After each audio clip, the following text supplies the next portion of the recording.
Déposer le matériel sur une table propre et ouvrir l'enveloppe. Ouvrir l'enveloppe qui contient une seringue pré-remplie de salin physiologique auquel on retrouve un bouchon verrouillant, une mesure graduée permettant de se rendre dans le nasopharynx pour prélever les sécrétions contenant le virus.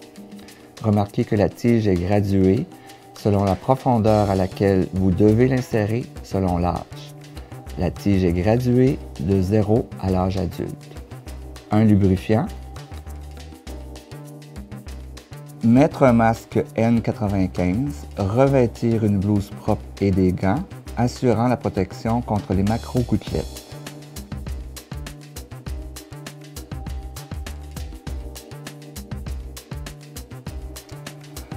Retirez le bouchon et le déposer dans l'enveloppe. Vous l'utiliserez pour refermer la seringue. Fixez la tige graduée à la seringue. Le salin sert à faciliter l'aspiration des sécrétions du nasopharynx. Il est important de respecter la quantité de salin recommandée selon l'âge afin d'éviter une trop grande dilution.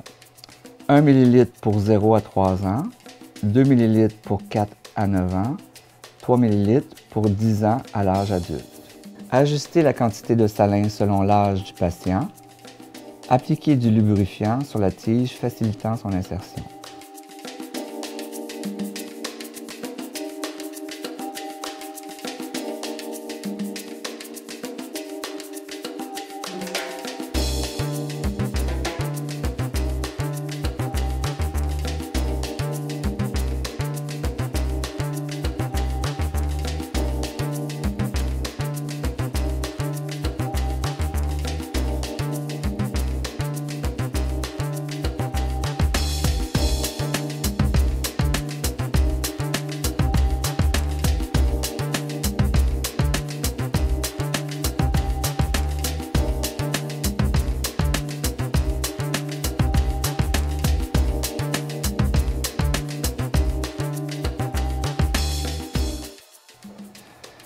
Vous êtes maintenant prêt à procéder.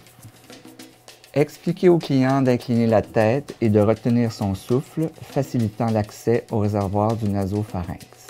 Injectez la quantité de NaCl nécessaire, poussez et retirez rapidement pour recueillir 1 ml dans la seringue. Retirez la tige montée, vissez le bouchon. Transmettre le spécimen au laboratoire, le pneumatique ne peut être utilisé dû au risque de contamination. De même, si le médecin a prescrit une recherche d'influenza et une recherche de virus syncytial, assurez-vous de compléter une deuxième requête de microbiologie.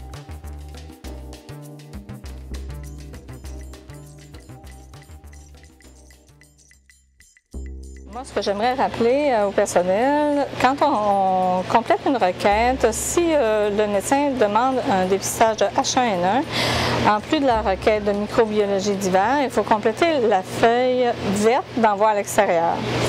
Parce qu'on se rappelle que la H1N1, c'est un envoi à l'extérieur. Il faut bien identifier notre spécimen. Peut-être que je devrais souligner aussi que lorsque la demande de H1N1 n'a pas été faite, si on obtient un résultat positif pour l'influenza A, automatiquement on doit envoyer le spécimen à l'extérieur pour le faire se typer, pour savoir en fait si c'est un H1N1, parce qu'on sait que le H1N1 c'est un influenza A. S'il y a une demande de H1N1 qui a été faite en même temps que la demande de virus d'influenza, bien à ce moment-là, le spécimen est automatiquement envoyé, qu'il soit positif ou négatif. Les H1N1 négatifs ou les tests d'influenza négatifs, on les garde au congélateur dans le cas d'une demande ultérieure. Puis le prélèvement que vous avez vu tout à l'heure, ça convient autant pour le virus de l'influenza que pour le virus syncytial, c'est la même chose. Et voilà.